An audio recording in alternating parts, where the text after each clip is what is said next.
সাবধানে বাড়ি ফিরুন আঙ্কেল। তারপর জিমিনের দিকে তাকিয়ে বলল, আজকে তুমি নদীকে একটু দেখে রেখো আর তোমার কাছে রেখো, জাঙ্কুকের অবস্থা ভালো না। ঠিক আছে ভাইয়া। আর জিমিন বের হয়ে গেল।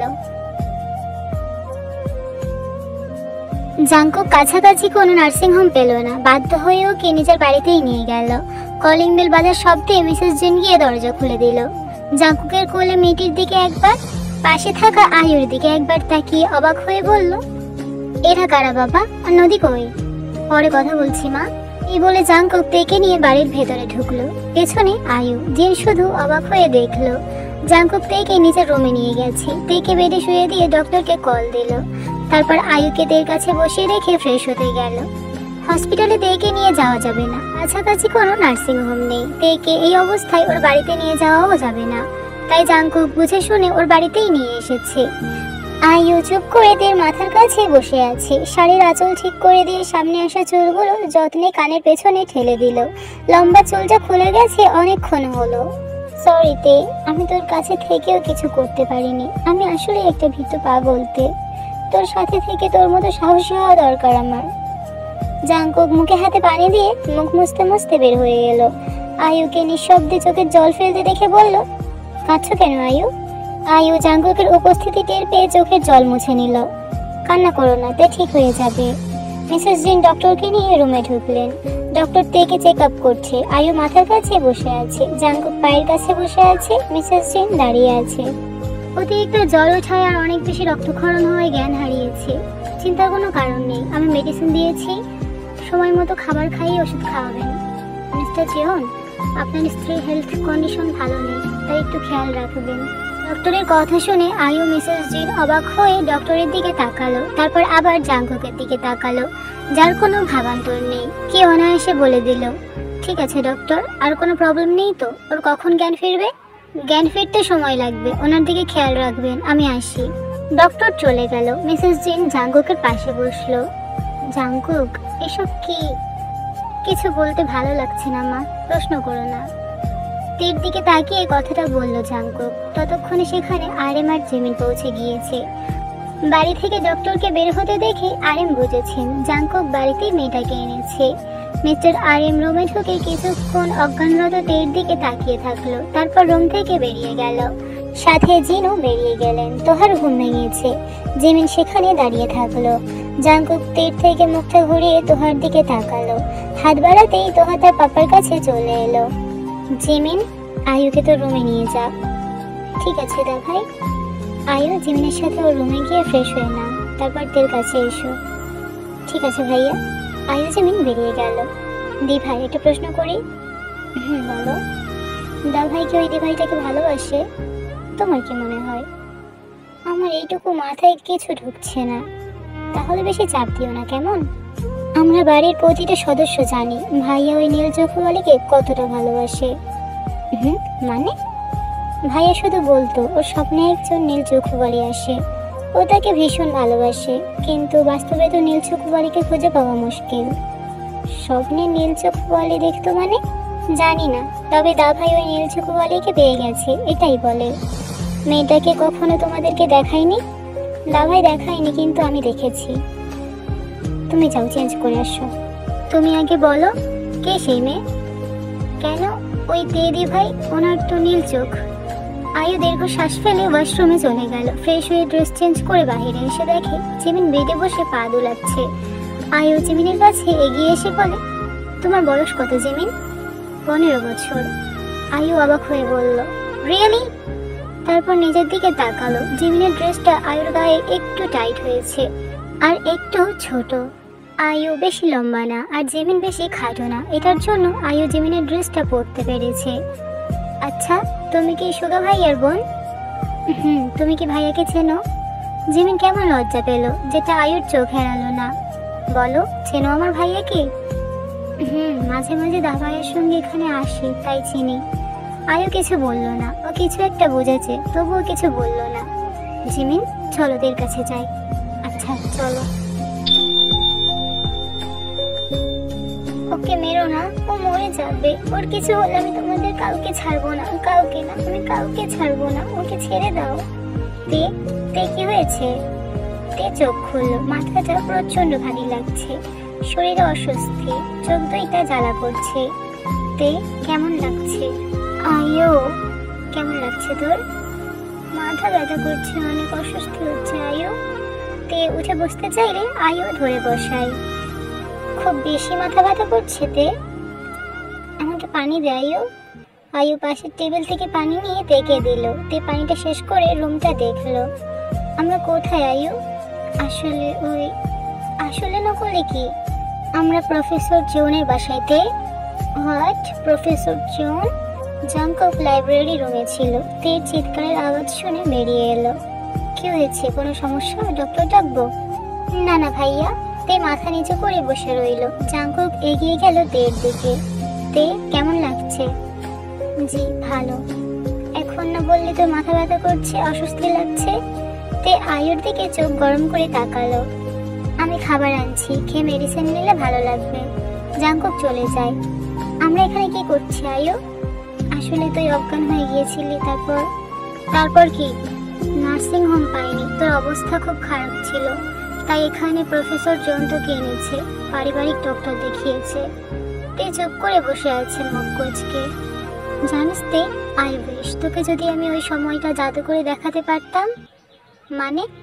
কিছু না, সময় হলে বুঝতে পারবি। জাঙ্কু খাবার নিয়ে চলে আসে। তের থেকে কিছুটা দূরত্ব রেখে বলে, খাবারটা খেয়ে নাও তে, তারপর মেডিসিন নিতে হবে।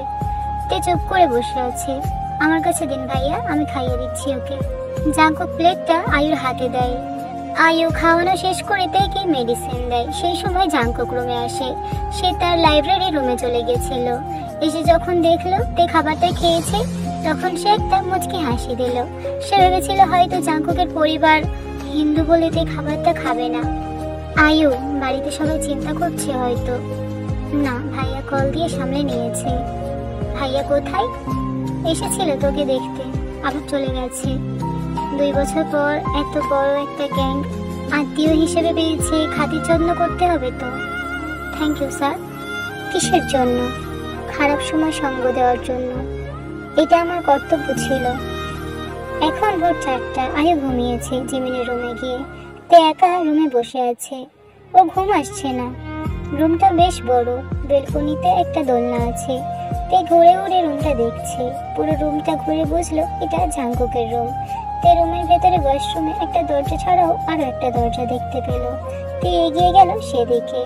দরজাটা দেওয়া থাকলেও খোলা আছে। তে আস্তে করে ঠেলে ভেতরে দেখলো। যতটুকু বুঝলো লাইব্রেরি রুম।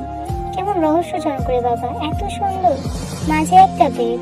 তে মনে পড়লো জাঙ্কুককে একবার এখান থেকে বের হতে দেখেছিল।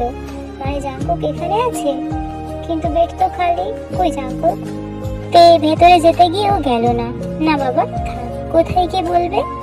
তে পেছন ঘুরে দাঁড়িয়ে দেখলো জাঙ্কুক তোহাকে নিয়ে দাঁড়িয়ে আছে। তে পাশ কাটিয়ে চলেই যাচ্ছিল। জাঙ্কুক রুমের ভেতর যেতে যেতে বলল, রুমে আসো তে। না স্যার, ঠিক আছে। বাহির থেকে মনে হয় তেমন কিছু দেখতে পাওনি, আসো ভেতরে আসো। তেরও কৌতূহল জমেছে, তাই কিছু না বলে ভেতরে গেল।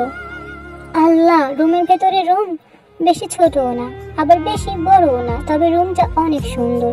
আসলে প্রফেসর জন একজন রুচিশীল মানুষ। জাঙ্কুক তোহাকে নিয়ে বেডে বসলো। তের দিকে চেয়ার এগিয়ে দিল। বসতে? না না স্যার, আমি ঠিক আছি। বসো। তে বসলো। তোহাকে কোলে নিল। এটা অনেক রহস্যজনক। কোনটা? রুমটা কেউ সহজে বুঝতেও পারবে না। রুমের ভেতরে আরো একটা রুম আছে। এটা আমার অনেক শখের একটা রুম। তে মনে পড়লো কলেজের কথা। প্রফেসর জন, আমি একটা কথা বুঝলাম না। আপনার বাবা কলেজের স্পেশাল মেইন গেস্ট, আপনি ওই কলেজের প্রফেসর, মানে হচ্ছেটা কি? সবকিছু যেন মাথার উপর দিয়ে যাচ্ছে। আসলে কলেজটা আমাদেরই। কি মানে, কি বলছেন? আমি যখন ছোট ছিলাম আমার অনেক শখ ছিল আমি একজন প্রফেসর হব, আর সেটা আমার কলেজের। বাবার কাছে অনেক জেদ করতাম যে একটা কলেজ তৈরি করতে হবে। অবশেষে আমার জেদের কাছে হার মেনে বাবা কলেজটা তৈরি করলো। কাল ছিল কলেজের 19তম জন্মদিন। আমি কলেজের প্রফেসর, কিন্তু কেউ জানে না আমিই ওই কলেজের অনার। তে অবাক, কি বলে এই লোক? তে জাঙ্কুককে লক্ষ্য করে বলল, আমার মনে হয় আপনি রাতে ঘুমাননি, এখন আপনার ঘুমের দরকার। আমি তোহাকে নিয়ে যাচ্ছি, এই বলে তে তোহাকে নিয়ে বেরিয়ে গেল। আসলে জাঙ্কুক গত 2টা রাত ঘুমায়নি আর দিনে ব্যস্ত থাকে। এখন জাঙ্কুকেরও কেমন অস্বস্তি লাগছে, ঘুমানো দরকার। তে তোহাকে নিয়ে গিয়ে বেলকনি দোলনায় বসেছে। তোহার সাথে কথা বলতে বলতে কখন যে সকাল 6টা বেজে গেছে আর তোহাও ঘুমিয়ে গেছে। তে তোহাকে নিয়ে বেডে শুয়ে দিল, তারপর তোহার পাশে শুয়ে পড়ল তে। কিছুক্ষণের মধ্যে ঘুমিয়েও গেল। সকাল 8টা। আয়ু জিমিন ছাদে বসে আছে, জিন কিচেনে নাস্তা বানাচ্ছে, আরিম বাহিরের দিকে গেছে। সুগা এখনো থানায়, বাকি জাঙ্কুক লাইব্রেরি রুমে ঘুমাচ্ছে আর তে তোহার রুমে। জিনের নাস্তা বানানো হয়ে গেলে সবাইকে ডাকে। আয়ু জিমিন তের কাছে যায়, গিয়ে দেখে তে তোহাকে নিজের কোলের ভেতর ঢুকিয়ে বুকের সাথে জড়িয়ে ঘুমিয়ে আছে। আয়ুর ডাকে তের ঘুম না ভাঙলেও তোহার ঘুম ভেঙে যায়। তোহা উঠে যায়, নিজেকে তের মাঝে আবদ্ধ দেখে তের মুখের দিকে তাকালো। তের মুখে হাত দিয়ে তোহা মাম্মা মাম্মা করছে। এটা দেখে আয়ু জিমিন অবাক। বাচ্চা মেয়েটাও কি চাই তার পাপা তার মাম্মা হিসেবে এই মেয়েকেই নিয়ে আসুক? তোহা পাপা ছাড়া এখনো পর্যন্ত কিছুই বলেনি, এই প্রথম তেকে মাম্মা বলল। রাতে আয়ু নিজ থেকে এই রুম থেকে চলে গিয়েছিল। ও চাইলে এই রুমে থাকতে পারত, কিন্তু না, এটা প্রফেসর জিওনের রুম। পরবর্তীতে এটা তের রুম হলেও হতে পারে। তে থাকলেও কিছু না, কিন্তু আয়ু থাকলে বিষয়টা খারাপ দেখাবে। তোহা তের চোখে মুখে ঠোঁটে ছুঁয়ে দিচ্ছে, আবারও ডাকলো মাম্মা মাম্মা। তে ঘুমের ঘরে ঠোঁট ফোলাচ্ছে। আয়ু বুঝলো এবার ওকে মেরো না, ওকে ছেড়ে দাও করবে। তাই আয়ু গিয়ে গায়ে হাত দিয়ে ডাকলো তে, এতে ওঠ। তে চোখ খুললো। তোহাকে ওর দিকে তাকিয়ে থাকতে দেখে কপালে চুমু খেলো, তারপরে উঠে বসলো। কটা বাজে আয়ু? 8টা বেজে 30 মিনিট। কি 8:30 বেজে গেছে? আমাকে আগে ডাকিসনি কেন? মন চাইনি তাই। তে আর কিছুই বললো না, তোহাকে কোলে নিয়ে ওয়াশরুমের দিকে চলে গেল। তোহাকে ফ্রেশ করিয়ে নিজে ফ্রেশ হয়ে বাহিরে এলো, দেখলো আয়ু জিমিন বেডে বসে আছে। আয়ু, ড্রেসটা কর। কেন? না, ড্রেসটা পুরো পারফেক্ট, ভাইয়া কিনে এনেছিল। ও আচ্ছা, কিন্তু আমার ড্রেসকে চেঞ্জ করেছে আমি, কেন কোনো সমস্যা? হ্যাঁ সমস্যাই তো, অনেক বড় সমস্যা। তুই আমার ইজ্জত লুটে নিয়েছিস, লুচু মেয়ে কোথাকার। দা ভাই কোথায়? মনে হয় ওই রুমে ঘুমিয়ে আছে। এখনো ঘুমিয়ে আছে? মানে দা ভাই তো এত দেরি করে না, সকাল সকাল উঠে পড়ে। এই বলে জিমিন লাইব্রেরি রুমের দিকে যেতে চাইলে তে বাধা দেয়। জিমিন, দেখো না। মানে বলতে চাইছি দেখো না, ঘুমাতে দাও, ঘুম ভেঙে গেলে উঠে যাবে। আচ্ছা ঠিক আছে। আয়ু, আমরা বাড়ি ফিরবো কখন? ভাইয়া না আসা পর্যন্ত আমাদের বাড়ির বাইরে যেতে বারণ করেছে। ভাইয়া কখন আসবে জানি না। মা নাস্তা করতে ডাকছে দি ভাই, চলো। তে তোহাকে নিয়ে বেঁধে বসলো। চলো দি ভাই। আয়ু, কাল আমি এখানে রেখে তুই কই গেছিলি?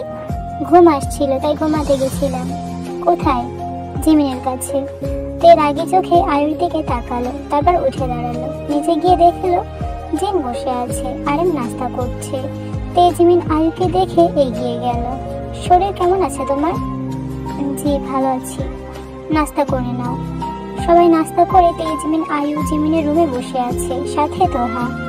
সবাই বসে গল্প করছে। এমন সময় জাঙ্কু গেল, কোনো দিকে খেয়াল না করে বলল, জিমিন তে কোথায়?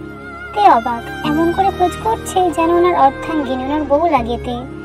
আয়ুতের মুখের দিকে তাকিয়ে ফিক করে হেসে দেয়। জিমিনকে কোনো উত্তর না করতে দেখে জাঙ্কুক রুমে চোখ ফুলালো। আয়ু মাথা নিচু করে ঠোঁট টিপে হাসছে। তের সাথে চোখাচোখি হলো। জাঙ্কুক হারিয়ে গেল তার মায়াবতীর চোখে। কিন্তু তে কি হলো? সেও কি হারিয়ে গেল?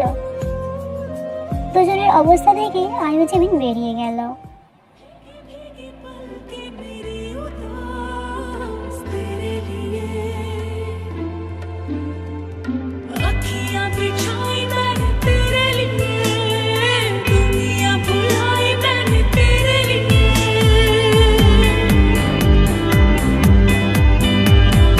जन्नत सजाई मैंने तेरे लिए, छोड़ दी खुदाई मैंने तेरे लिए। जन्नत सजाई मैंने तेरे लिए, छोड़ दी खुदाई। মাম্মা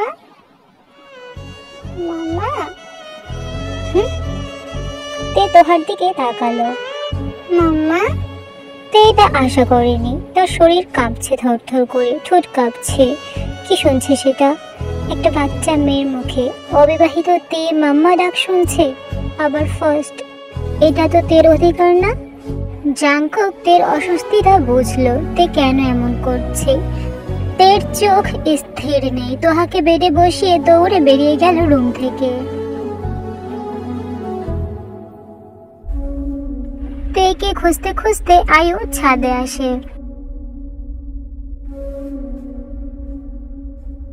আয়ু ছুটে যায় তের কাছে। তে তে কান্না করতেছিস কেন? কি হয়েছে বল আমাকে। তে আয়ুকে জড়িয়ে ধরে। আয়ু আয়ু আমি বাড়ি যাব। ভাইয়াকে ডাক, কল দে ভাইয়াকে, আমি এক্ষুনি বাড়ি যাব। ভাইয়া ব্যস্ত আছে তে, সন্ধ্যায় এসে নিয়ে যাবে বলেছে। তাহলে তাহলে তুই তুই তুই আর আমি চলে যাই, চল। আমি এখানে থাকবো না, আয়ু আমাকে নিয়ে চল। আয়ু কিছু বুঝতে পারছে না তে কেন এমন করছে। তে কান্না থামা, আমরা বাইরে সেফ নই, তাই ভাইয়া আমাদেরকে বের হতে বারণ করেছে। নিচে চল। আয়ু তেকে বুঝিয়ে সুঝিয়ে নিচে নিয়ে গেল। নিচে নেমে জাংকুকের সাথে চোখাচোখি হলো তে। তে মাথা নিচু করে চলে গেল। আয়ু বুঝলো কিছু হয়েছে। তেকে জিমিনের রুমে বসিয়ে রেখে আয়ু জাংকুকের কাছে এলো। জাংকুক ততক্ষণে রুমে চলে গেছে। আসবো ভাইয়া? আসো। আয়ু ভেতরে গেল। জাংকুক ল্যাপটপে কাজ করতেছে। ভাইয়া আপনার সাথে কি দের কিছু হয়েছে? না। তাহলে এমন করছে কেন ও? জাংকুক ল্যাপটপে চোখ রেখেই বলল, নদী ওকে মাম্মা ডেকেছে, তাই হয়তো এমন করছে। কি? এই কারণে ও এমন করছে? তোহা কোথায়? ঘুমিয়েছে। ও আচ্ছা। বিকাল গড়িয়ে সন্ধ্যা হলো। সুগা বিকেলে এসেছিল, কিন্তু তোহা অসুস্থ হয়ে পড়ায় আবার ওকে নিয়ে জাংকুকের সাথে ডক্টরের কাছে গেছে। তে জিমিন আয়ু বসে আছে। জিম কিচেনে। জিমিন অনেক কথা বলছে, তে আয়ু শুনছে। জিমিন, স্যারকে কল দিয়ে জিজ্ঞাসা করো না তোহা কেমন আছে। আচ্ছা বসো, আমি ফোন নিয়ে আসি। জিমিন ফোন নিয়ে এসে জাংকুকে কয়েকবার কল দিল, কিন্তু রিসিভ হলো না। তের অনেক খারাপ লাগছে। সে যদি এমন ব্যবহার না করতো তাহলে বাচ্চাটার এমন হতো না। সকালে তে তোহাকে বেডে বসিয়ে রুম থেকে বেরিয়ে যাওয়ার পর থেকেই তোহা কান্না শুরু করেছে। ছাদেতে প্রায় 1.5 ঘন্টা যাবৎ ছিল। তোহা কান্না করতে করতে জাংকুকের কোলে ঘুমায় গেছে। তখন আয়ু তেকে নিয়ে নিচে এসেছিল। 1 ঘন্টা যাবৎ ঘুমিয়ে আবার উঠে মাম্মা মাম্মা করে কান্না শুরু করেছে বাচ্চাটা। হয়তো বাচ্চাটার পছন্দ হয়নি তাকে এমন করে ফেলে রেখে চলে যাওয়াটা, তারপর আর কাছে না আসাটা। তারপর সন্ধ্যার আগে প্রচন্ড অসুস্থ হয়ে পড়ে তোহা। তের ভাবনার মাঝে সুগা এলো। তে আমার সাথে চল। তের ঘোর কাটে। কোথায় ভাইয়া? হসপিটালে। কেন? তোহা কেমন আছে ভাইয়া?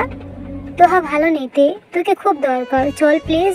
তে কিছু বলতে গিয়েও বলল না। সুগার সাথে বেরিয়ে গেল হসপিটালের উদ্দেশ্যে। আধা ঘন্টা পর হসপিটালে পৌঁছালো। হসপিটালের একটা প্রাইভেট রুমে জাংকুক তোহাকে নিয়ে বসে আছে। জাংকুকের কোলে বসে মাম্মা মাম্মা করে কান্না করছে বাচ্চাটা। তে এগিয়ে গেল, তোহাকে কোলে নিল। বাচ্চাটা অভিমান করে কিছুক্ষণ তের কোলে কান্না করলো, তারপর শান্ত হলো। সুগা কাজ আছে বলে চলে গেছে। তোহা শান্ত হওয়ার পরে বেচারা ডক্টর তোহার চেক আপ করতে পারলো। রাত 10:15 জাংকুক ড্রাইভ করছে। পাশেই তে তোহাকে কোলে নিয়ে বসে আছে। বাচ্চাটা তের বুকে মাথা রেখে চুপটি করে ঘুমিয়ে আছে। কথা নেই তে বা জাংকুক কারো মুখেই। তোহাকে বুকে জড়িয়ে নিয়ে সেটা নিজের শরীরটাও এলিয়ে দিয়ে চোখ বন্ধ করে আছে তে। কিছুক্ষণ পরে গাড়ি থামলো। তে চোখ খুলে তাকালো, দেখলো জাংকুকের চোখ বাহিরে নিবদ্ধ। তে বাহিরে তাকালো। এখানে নিয়ে এলেন যে? এখানেতেই আগেও এসেছে জাংকুকের সাথে। সমুদ্রের পাড়ে বসে আছে জাংকুক, পাশে তোহাকে কোলে নিয়ে দাঁড়িয়ে আছে তে। গ্রীষ্মকাল, এখানে মৃদু মৃদু হাওয়া এসে ছুঁয়ে দিয়ে যাচ্ছে তিনজনের শরীর।